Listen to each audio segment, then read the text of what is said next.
All right, over now to the sex scandal that has shaken up the global finance industry, the one that has made so many headlines, that has blown up social media since the story first broke. And now the JPMorgan executive accused in a lawsuit of turning a banker into a sex slave, firing back. Lorna Hajdini is now suing her accuser for a whole bunch of claims, including defamation.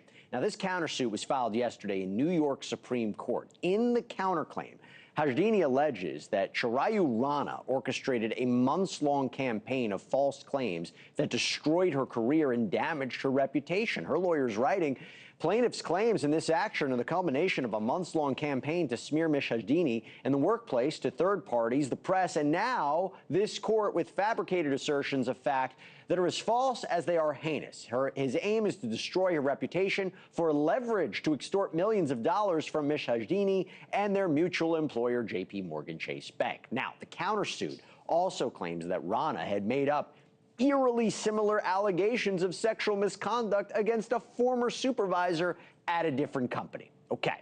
Got to take another look, just so you understand, at the allegations in the initial complaint, the one that Rana, this ex-JPMorgan banker, filed against Hajdini last month. So remember, he filed it under the name John Doe.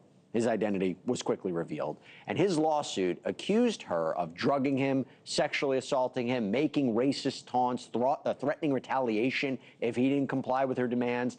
And Hajdini by the way, she did hold a senior position at the company, but she denies that she was ever Rana's direct supervisor. And an internal investigation by JPMorgan reportedly found that there was no evidence to support his claims. Tonight, in response to this countersuit, a JPMorgan spokesperson telling us, quote, "We fully support Lorna and her right to defend herself and protect her reputation." A spokesman for Rana telling the New York Post his statements are true and will be proven in court. And I just want to mention, we've independently reached out to attorneys for both of them for statements, and Hajdini's lawyers told us that, quote, Lorna will let her counterclaims speak for themselves. We haven't heard back from Rana's lawyer. Okay, want to talk about it. What is this? Trial lawyer, my friend, legal analyst, Rich Schoenstein, good to see you.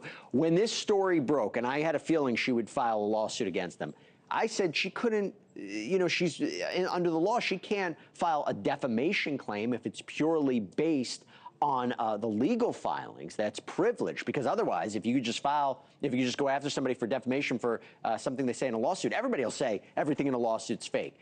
How is she supporting this defamation claim and this intentional infliction of emotional distress claim? Is it not all about the lawsuit? No, and you're absolutely right. A lawsuit, if you file something, if you say something in court papers, it has absolute privilege. You really can't be sued for defamation for something you say in court, because we don't want to chill people from making allegations in lawsuits. But if you say something elsewhere, if you say something to your HR department, that only has qualified immunity. And if that's made in bad faith, it's made with what we call actual malice, you can be sued for defamation.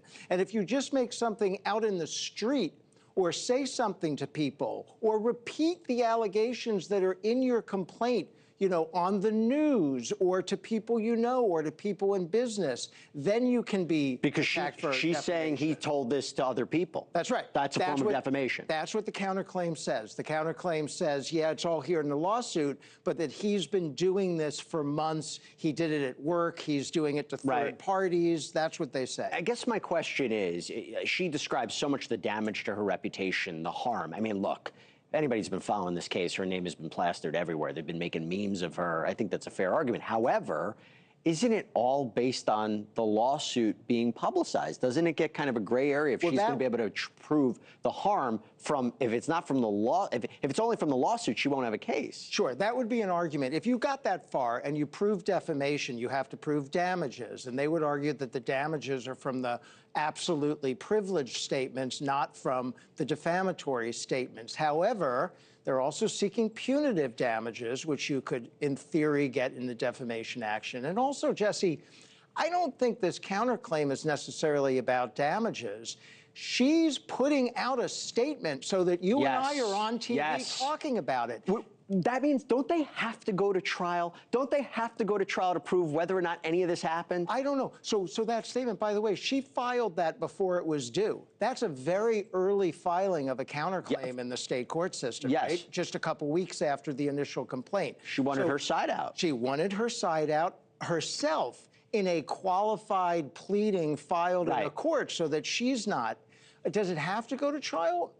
I don't know. I mean, in theory. Well, if they settle, are people going to believe? So much of this is about the public perception and her reputation. If she settles, or if her claims are dismissed, or she dismisses her lawsuit or counterclaim, that's problematic for both of them. She may feel she has to take it to trial. We've seen that in these defamation cases, that sometimes the plaintiff thinks they have to go into a public forum, they have to win their case, they have to prevail in order to get their name and reputation back. And it does sound like her name and reputation has been seriously damaged, as has his. Did you see what was the end of her counterclaim? Malicious prosecutions, right? So that idea that if all these claims are fake, she can go after, what, him and his attorneys for sanctions? Yeah, that is one of the hardest claims in the world to prove, is malicious prosecution. And it's really only in her counterclaim as a place saver. It says, when I win this lawsuit, I'm going to bring my malicious prosecution claim. So that is way down the road. By the way, 20 seconds. Isn't it significant JPMorgan's backing her on this?